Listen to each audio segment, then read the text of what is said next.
Welcome back to the Deep Dive. Today, we're jumping into something that affects quite a few people, but maybe doesn't get talked about enough. Yeah. We're talking about dyscalculia.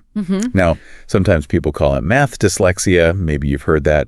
But it's really important to know it's its own thing. Exactly. It's distinct. It's about how the brain handles numbers, quantities, math ideas really fundamentally. And get this, studies suggest maybe 5, even 7% of people have it. Yeah, that's a significant number. Right. Think about that. In pretty much any classroom, you've probably got at least one kid really wrestling with this stuff.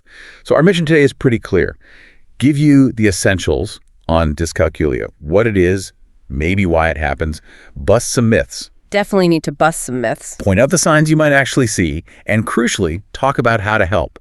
We want you to get it quickly without getting lost in jargon. And what's fascinating, I think, is that this deep dive really shines a light on a challenge that's, well, common, but so often misunderstood.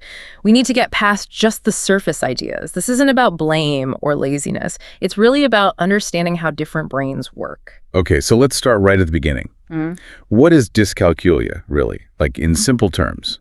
At its core, it's a learning difference. It makes it genuinely difficult to grasp numbers, symbols, basic math concepts. What does that actually look like, in real life for a kid? Well, you might see a child who struggles to connect the number 5 with, say, the fingers on one hand, that basic quantity idea.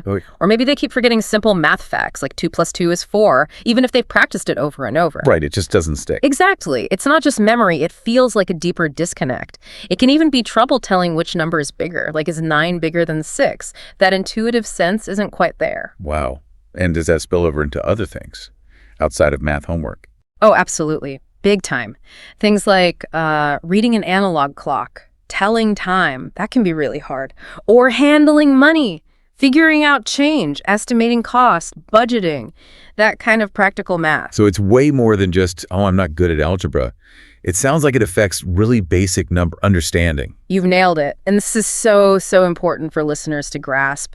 Dyscalculia is not about being lazy. It's not about low intelligence. Right, that's key. It really is. It changes everything when you shift from thinking it's a lack of effort to understanding it's a neurological difference. The brain is just processing numbers in a different way, not a worse way, just different. That brain processing angle is really interesting. So, okay, why? Why does this happen? What do we know about the causes?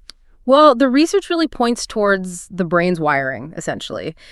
Specifically, an area called the parietal lobe. Parietal lobe. Yeah, it's involved in things like spatial sense, reasoning, and crucially our number sense, that gut feeling for quantities. Knowing roughly how many things are there without counting. Exactly that intuitive grasp. In dyscalculia, that part of the brain might be, let's say, wired or function a bit differently. It impacts how someone estimates, compares numbers, manipulates them right from the basics. It's not broken, just a different pathway. Okay. And there's often a genetic link, too. If math struggles run in the family, there's a higher chance a child might have dyscalculia. So it could be inherited, potentially. Potentially, yes. And it also, interestingly, often shows up alongside other learning differences, like dyslexia with reading or ADHD with attention. So it might not be the only challenge someone's facing. Frequently not, which is important context for understanding the whole picture. Okay, that makes sense. So thinking about all that, it probably leads to a lot of misunderstandings, right? Oh. I bet there are some big myths out there. Oh, definitely. Let's tackle some of those. It's really important. All right, myth-busting time. What's the first big one? Myth number 1. Kids with dyscalculia are just bad at math. Heard that one. Yeah, and it's just flat out wrong. It's not about being bad or not smart enough. It's a neurological difference. Think of it like dyslexia and reading. It's how the brain processes specific information. It's not about effort or ability. Okay, clear distinction. What's next? Myth number 2, they're just not trying hard enough. Ugh, that one sounds damaging. It really is, because the truth is these kids often work twice as hard, maybe more. They put in the hours. But the standard ways of teaching math, they just don't connect because their brain works differently. Their effort is huge, even if the results don't always show it in the way we expect. So they're persevering like crazy, but hitting a wall because of the teaching method. Precisely, which leads to myth number 3. They'll grow out of it. Right, like it's just a phase. Yeah, and that's another harmful one because it can delay getting help. Dyscalculia doesn't just vanish with age, it's a lifelong difference. Okay, lifelong. But, and this is the hopeful part. With the right kind of support, the right strategies, kids absolutely can learn ways to cope, to manage, and to succeed. It's about finding what works for them. It's manageable. Manageable, not something you just wait out. That's a crucial message. So if you're a parent or maybe a teacher listening and you're thinking, maybe this sounds familiar, what kinds of things would you actually see? What are the signs? That's a great question, because sometimes the signs aren't what you'd immediately label as a math problem. Okay, like what? Well, you might see a child who really struggles just learning to count properly in the right order, or they have a hard time connecting the number 3 to 3 actual objects, like 3 cookies. That number sense thing again. Got it. Basic counting and quantity. Yeah. And difficulty remembering those basic math facts we talked about, like 2 plus 2, or getting totally lost trying to follow the steps in a math problem. Multi-step problems are tricky. Very. And outside of strict math, you see struggles with time, reading a clock, estimating how long 10 minutes feels like, and a big one, often missed. Yeah.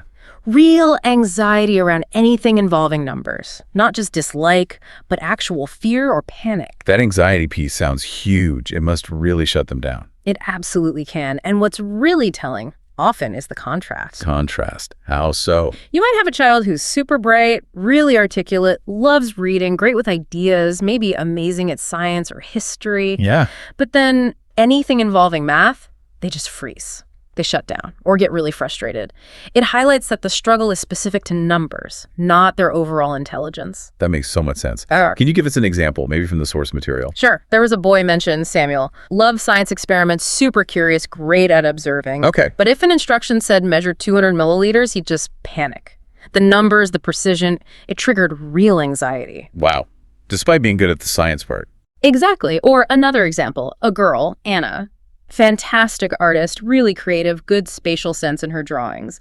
But in a pretend shop game, figuring out the change, she just couldn't grasp it, even though she understood buying and selling conceptually. So these aren't kids being lazy. Not at all. They're genuinely struggling with how their brain is wired for numbers, even when they excel elsewhere. That's the core message. Okay, so those stories really drive it home. Let's pivot to solutions. If you're a parent listening right now and this is resonating, what can you actually do at home? Where do you even start? Great question. The first thing is often about making math less abstract, more physical. Okay, physical. Yeah. So tip 1, use visuals and things they can touch. Counters, beads, Legos, buttons, anything to help them see the quantity that a number represents. Makes sense. Concrete stuff. Exactly. 2, make it real. Weave math into everyday things. Cooking, we need 2 eggs. Can you count them out? Shopping, this costs $3, we have $5. Making it relevant helps. Less like homework, more like life. Right. 3, break tasks down. Big problems can be overwhelming. Tackle just one small step at a time. Build confidence bit by bit. Small wins. I like that. 4, explore technology. There are some really good apps and games designed for Dyscalculia now. They can be interactive and engaging in ways worksheets aren't. Good tip. Tech can help. And 5, this is a big one. Celebrate the effort, not just the right answer. Praise how hard they're trying, the strategies they use, their persistence. Shift the focus from just getting it right. Focus on the process. Yes. And overarching all of this is trying to reduce that math anxiety. Make number activities feel safe, maybe even playful, not high pressure. That all sounds incredibly helpful for parents. Now, Yeah. Schools often where this becomes really apparent, right? Kids might act out or seem disengaged. Absolutely. School can be tough. A child might avoid math work, daydream, or even get disruptive because they feel overwhelmed and lost, not because they want to cause trouble. So what can schools do? What should teachers be thinking about? Schools can make a huge difference. Teachers can try things like giving extra time on tests that reduces the pressure cooker feeling. Okay, more time. Allowing calculators for complex calculations lets them focus on the concept of the problem, not just the arithmetic struggle. Good point. Focus on understanding. Exactly. Using really clear step-by-step instructions is key. Maybe breaking them down visually, too. Providing worksheets with fewer problems, more white space, visuals. That's overwhelming. Right. And again, focusing on understanding the why behind the math, not just memorizing rules. What about parents advocating? Crucial. Parents should definitely feel empowered to talk to the school. Ask about assessments, accommodations, maybe an individualized education plan, an IEP. Getting that formal support makes a big difference. Good to know parents have that avenue. So If these struggles are consistent despite trying things at home and maybe talking to the teacher, when should a parent think about getting professional help? If you're seeing these challenges consistently and they're really impacting learning or confidence, it's definitely worth seeking an evaluation. Who do you go to for that? Educational psychologists or learning specialists are usually the ones who can do formal assessments. They can diagnose dyscalculia and, really importantly, recommend specific strategies for that child. And is getting help early important? Hugely important. Yeah. The earlier you identify it and start putting the right supports in place, the better the outcome. It prevents years of feeling frustrated or not good enough. That leads perfectly into something else. The emotional side of this. We've touched on anxiety, but let's talk about that impact a bit more. Yes, let's. It's often the hidden part of the struggle. The emotional toll can be really heavy. How so? Many kids with dyscalculia internalize the struggle. They start to feel dumb, even when they're clearly bright in other ways. Self-esteem can really plummet. That's heartbreaking. It is. They compare themselves to peers who seem to get it easily. This is why that constant, genuine encouragement and understanding from parents and teachers is just vital. So what's the message we need to give these kids? We need to tell them and show them over and over. Struggling with math does not define you. It doesn't determine your intelligence or your future success. So many successful people, creatives, entrepreneurs, thinkers struggled with math. It's okay. We need to help them see their strengths and build on those while supporting the challenge. That's such a powerful message of hope. Okay, let's try and wrap this up. Key takeaways from our deep dive today. Dyscalculia. It's real. It's neurological. It's not laziness. It's not low intelligence. And it is absolutely not bad parenting. And if you're a parent listening, feeling worried, you're not alone in this. Reach out, get information, get support, and just keep being your child's biggest cheerleader. Absolutely. And remember, with the right understanding, the right support, these kids can truly thrive. They find ways to navigate school, life. And we need to remember, too, success isn't just about acing math tests, right? Creativity, resilience, kindness, empathy. Those things count immensely. So true. Digging into dyscalculia like this, it really underscores how unique every brain is, how differently we all process the world. It makes you wonder, doesn't it? What other kinds of invisible processing differences are out there affecting people we know every single day? And just think how much more potential we could unlock in everyone if we met every struggle, not with judgment, but with genuine curiosity and understanding.